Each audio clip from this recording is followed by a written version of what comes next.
Hi guys, Mrs. Stratton here. Thank you for your patience. Today I'm going to be reading Chapter 3 in Restart, read with permission from Scholastic Publishers. Chapter 3, Chase Ambrose. I recognize the school. Not because I remember it, it's just that Mom drove me by here a few times over the last couple of weeks to make sure I'd be sort of familiar with the place. It's called Hiwassee Middle School, and it turns out I'm the star of just about every team they have, or X-star. Until further notice, I'm on the disabled list. I get this information from my mother on the drive to my first day of 8th grade. It's just the two of us now since Johnny's back at college.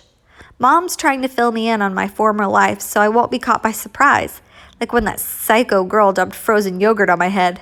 Funny, she was sympathetic when I told her about it, but she didn't seem very surprised. Like we live in a town where people attack each other with desserts all the time. Oh, she replied airily. Young girls can be oversensitive, especially with a popular athlete. She smiles at you, you don't smile back. She takes it personally. But I did smile. She's the one who didn't. She went straight for the yogurt. She rolled her eyes. What do you want me to say, honey? I don't even know who this mystery yogurt bomber is. But here's the thing. I think she did know. Or at least she could make a pretty good guess. Why would she hold that back?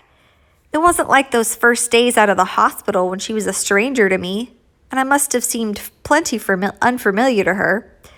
Now, as we pull to the curb in front of the school, she's pumping me up with details like names of friends and teachers I get along with.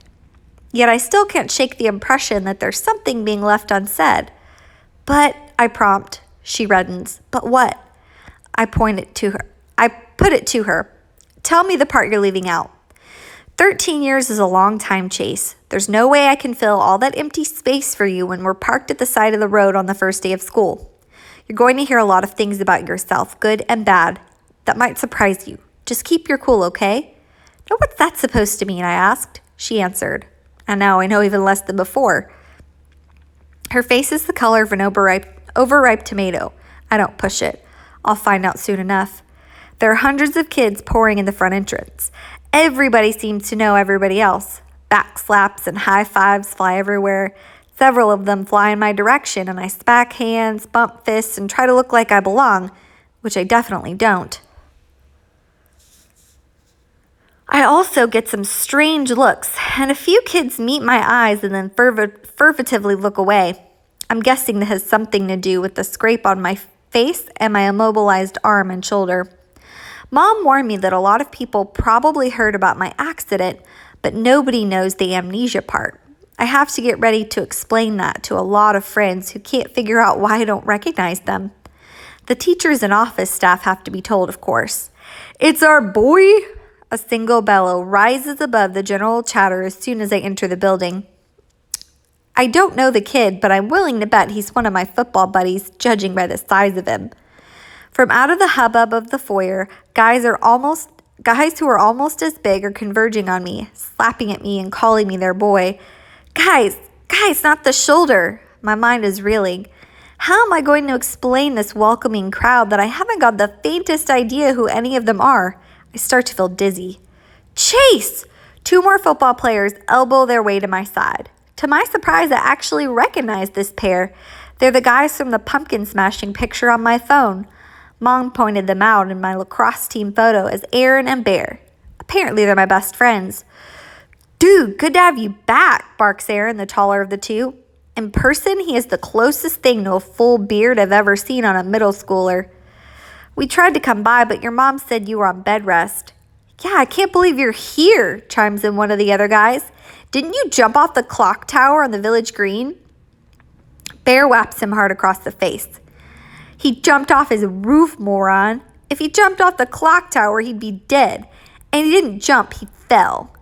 Who'd be stupid enough to jump off a roof, Aaron adds. This was pretty stupid too, I admit.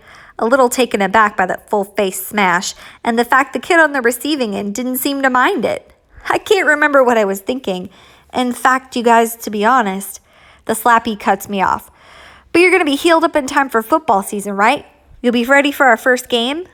The doctor says no. It's my shoulder, but mostly it's the concussion. I can't risk taking a headshot so soon after the accident. A howl of protest greets this announcement. But we need you. You're our leading scorer, the best player, our captain. Cut it out, you guys, Aaron orders. Injuries are part of the game. We all know that. To me, he adds, listen, man, we have to talk to you.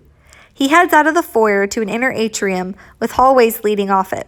We have no problem navigating the dense crowd. My two best friends push people out of the way. Most kids see the three of us and clear out on their own. They lead me to a bench along the wall. Are these seats taken? I ask a youngish boy, maybe a sixth grader.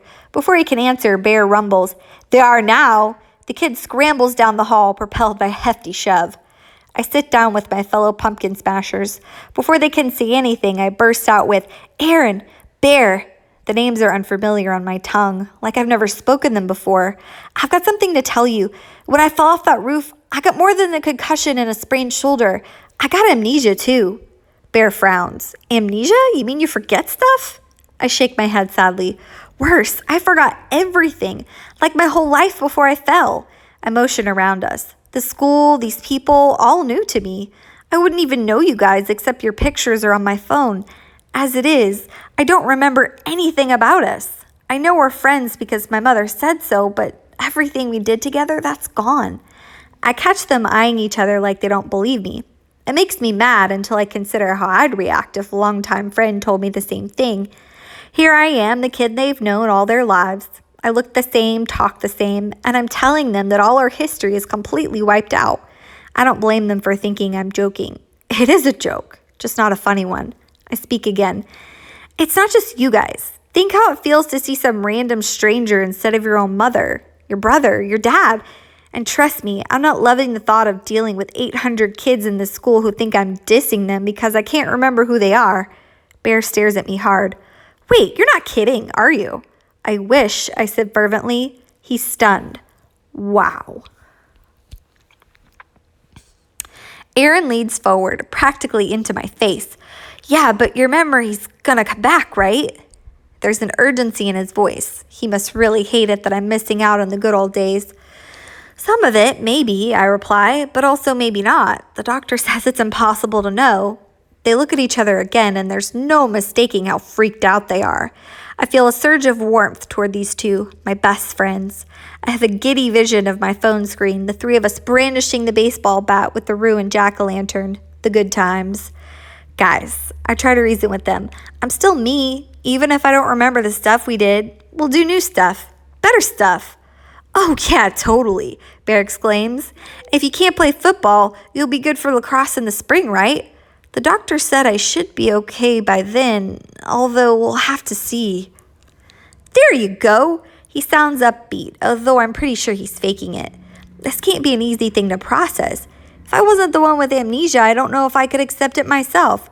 We're here for you, man, Aaron adds, slapping my back and sending a jolt of fire through my separated shoulder. I swallow an angry warning. One step at a time.